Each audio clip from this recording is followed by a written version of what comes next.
Welcome to Clear Picture Financial with Jason Noble of Prime Capital Investment Advisors in Charleston. Jason, season's greetings to you. Season's greetings. I love this time of year. Me too. It's so festive, isn't it? It's going hither and yon and gathering things, but also a really good time to take stock of what you want your financial picture to look like in 2024, right? Get a clear picture of 2024? That's right. We just had this conversation on my podcast, 20 Minutes of Clarity with Andy Merchant, about there's so much focus about year-end planning. What about year beginning planning? Mm. And so I think this is a timely conversation to go a little bit more deeper than, than we did on the podcast, but it's definitely very important things to consider. So I'm excited for this topic. I am too. I think that we can follow Exhibit's example when he says, diversify your millions so you can live off the interest. There you go. You got to hear I Exhibit. love I love rappers, hip hop artists who shorten their real name into a nickname. It's wonderful. Exhibit is the perfect name for this because the process might be easier than we think. We've got some simple steps to outline here, Jason, that could help folks set up for financial success in 2024 in their own household, like revisiting the budget for the household. Well, yeah, when I'm looking at that, I'm looking at, okay, was there any pay raises that came in at the end of last year or beginning of the year? So evaluate your monthly income. What does that look like?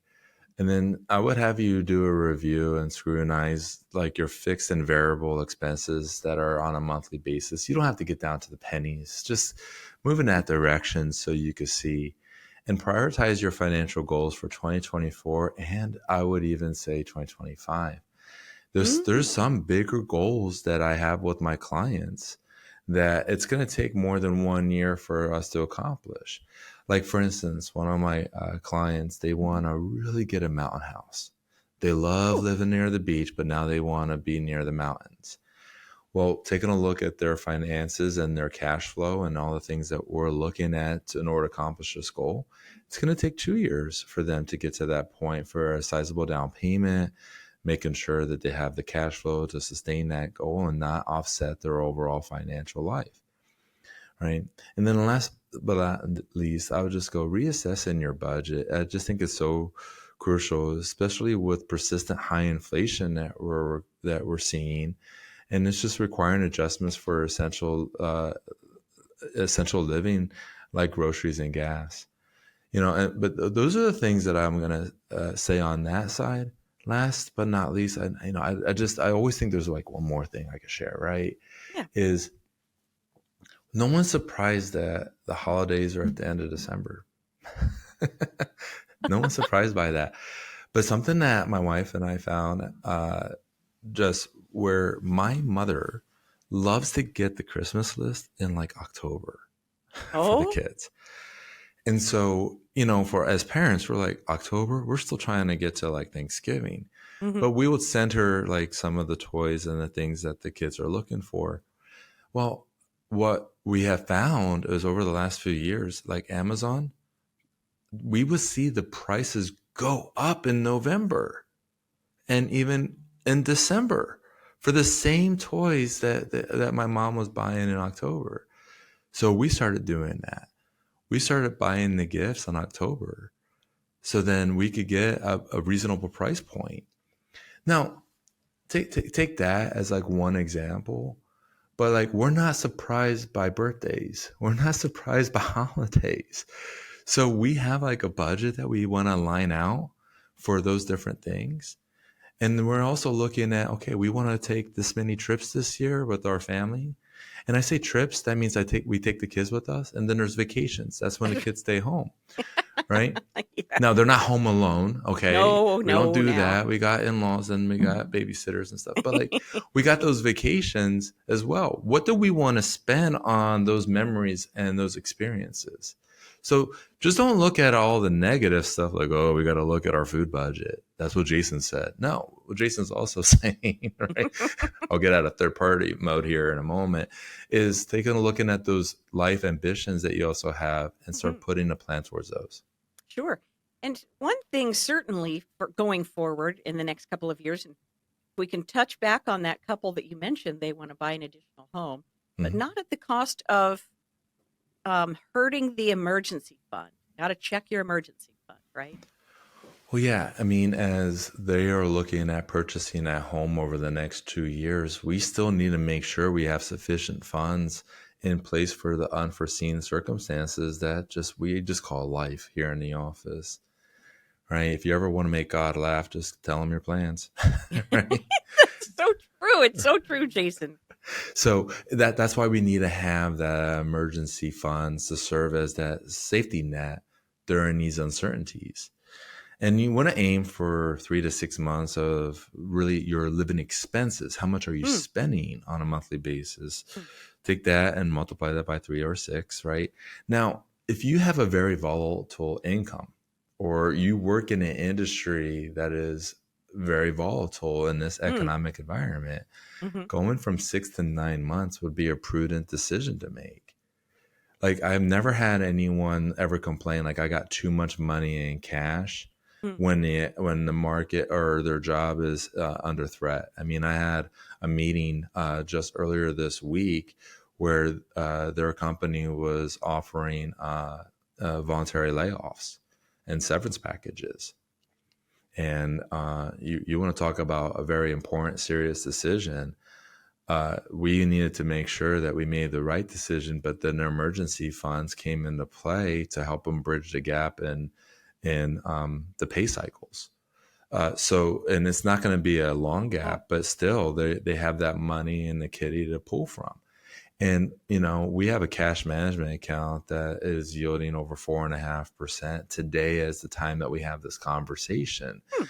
And I got to be very clear, like 4.5 to 5.25% sounds very attractive for cash alternatives.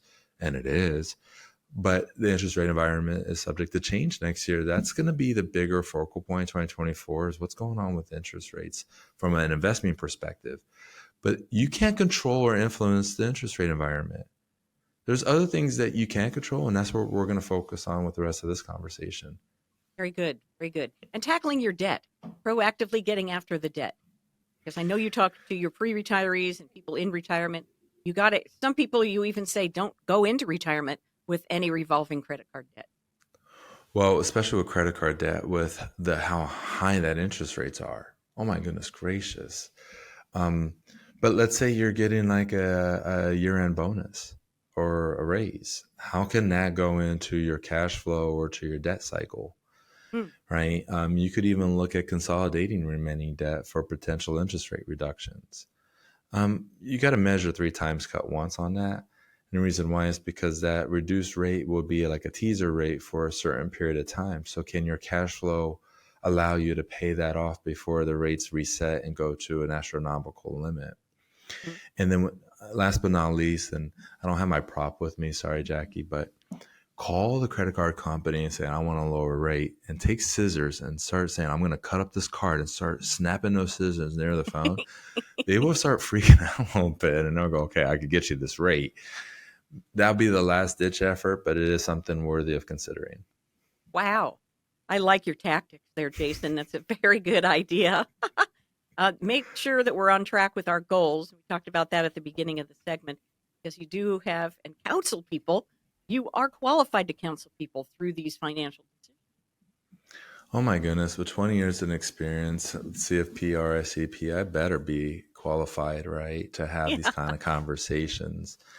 And, you know, going into talking through goals change over time.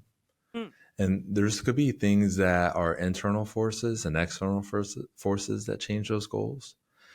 But then also, like, the things that I will also say is like my clients, they themselves, they go, you know what? I've always wanted to retire at, let's say, 60, but I really love the people I work with. I love what I'm doing. I have vocation here. I have like I got these young guns coming to me asking me for advice, and I mm, like that, mm. right? I think I'm going to work a little bit longer, right? So I just show them, okay, what if you don't? What does that look like? What if you do? What does that look like? Okay, and they see that there's a plan in place for the what ifs of life, you know, and then based off of those goals being adjusted over time, or just those conversations that we have, This is where we consider increasing contributions to like the 401k or individual retirement accounts, Roth accounts. Mhm. This kind of leads me into as kind of like a side topic that's so important is your contribution maximums have also changed. Hmm. It's indexed for inflation. So know what is your new HSA contribution? What is the new IRA and the 401k contributions that you can make? Especially if you were maxing amount before, what does that look like now with the new updated numbers? Um, this was interesting. It's just like those things that come into play and tax code laws changing has to be taken into account when it comes to Mhm. your investments. For sure. We want to talk to folks about getting in to see you, Jason, and what your schedule is looking like over the next several weeks, and of course, what they can expect to happen in the appointment with Well, absolutely. Season's greetings to everyone that's listening. And you've taken a big step by listening to our show today. I mean, you're probably out with the hustle and bustle of the holidays and you're listening to us have a conversation on how to prepare for next year. That's admirable. I mean, I'm in awe of that. That's so cool. But I want you to take that next step and reach out so that we can have these one-on-one conversations preparing you, not just for 2024, but for your life ambitions. This is where we look at your fees that you're paying within your accounts. We're going to be looking at the risk that you're taking to make sure that is in line with your risk tolerance and how you feel about risk. We're also going to look at taxes. How can we put more money in your pocket and less on Uncle Sam's by using tax savvy approaches? And last but not least, we want to make sure we put a peace in mind for your retirement by having multiple income streams coming in throughout your retirement, turning those assets that you have accumulated, that pile of assets, and the income streams that last you for the rest of your life.